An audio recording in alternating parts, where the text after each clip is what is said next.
एक योगी जिसने सिर्फ प्राणायाम से लोगों की सांसें नहीं बदली बल्कि पूरे एफएमसीजी उद्योग की हवा भी बदल दी। एक ब्रांड जिसने विदेशी कंपनियों को उनके ही खेल में मात दे दी। आज हम जानेंगे बाबा रामदेव और पतंजलि का असली बिजनेस मॉडल, कैसे एक स्वदेशी सोच ने अरबों की मल्टीनेशनल कंपनियों को झुका दिया।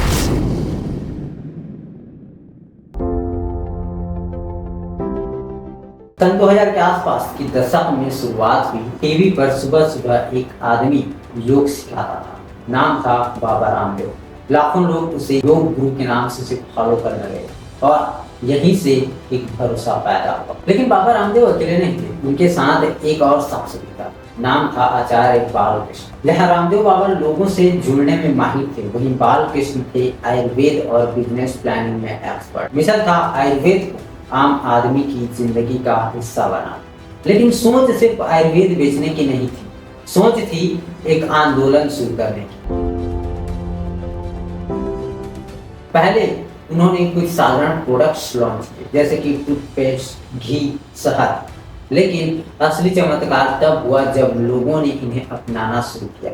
2011 में पतंजलि का टर्नओवर लगभग 1000 करोड़ था और सिर्फ 5 साल में 2016 तक इस कंपनी का टर्नओवर 10,500 करोड़ तक पहुंच गया। बाबा रामदेव के योग कैंप असल में पतंजलि के लिए मार्केटिंग हब बन गया। ना कोई टीवी एड, ना कोई ब्रांड एम्बेसडर, सिर्फ भरोसा और देसीपन।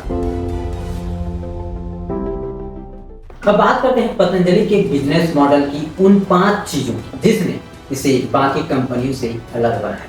सबसे पहला नंबर, बाबा रामदेव उन्हें ब्रांड के रूप में देखा, सुना और माना। वो खुद प्रोडक्ट का चेहरा बन गए। दूसरा, ये कम दाम ज्यादा फायदा। पैकेजिंग साधारण थी लेकिन कीमत बाकी ब्रांड से बहुत कम था और यही बात मिडिल क्लास को पसंद आई।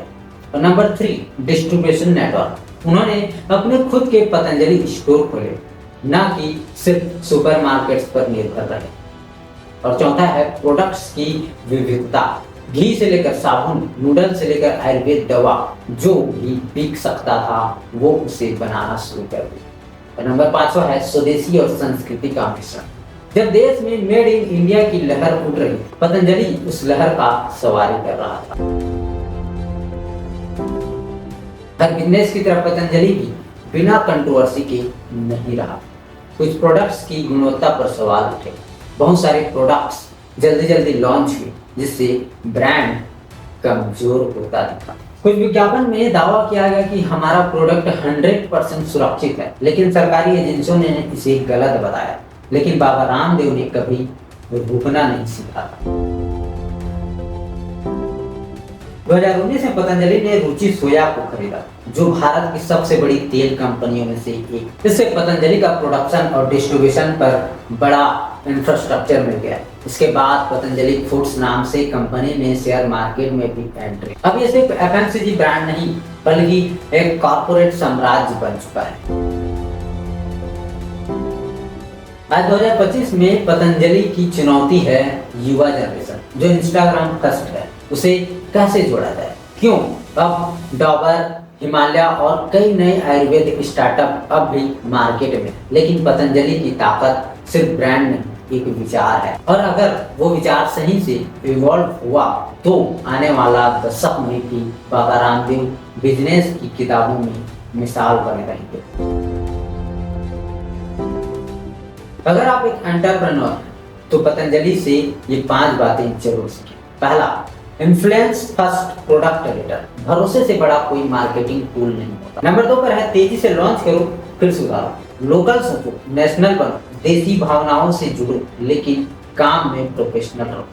और नंबर 4 है हर टच पॉइंट पर ब्रांड एक जैसे दिखे, चाहे स्टोर हो या फिर यूट्यूब चैनल। ब्रांड की टोन एक जैसी होनी चाहिए।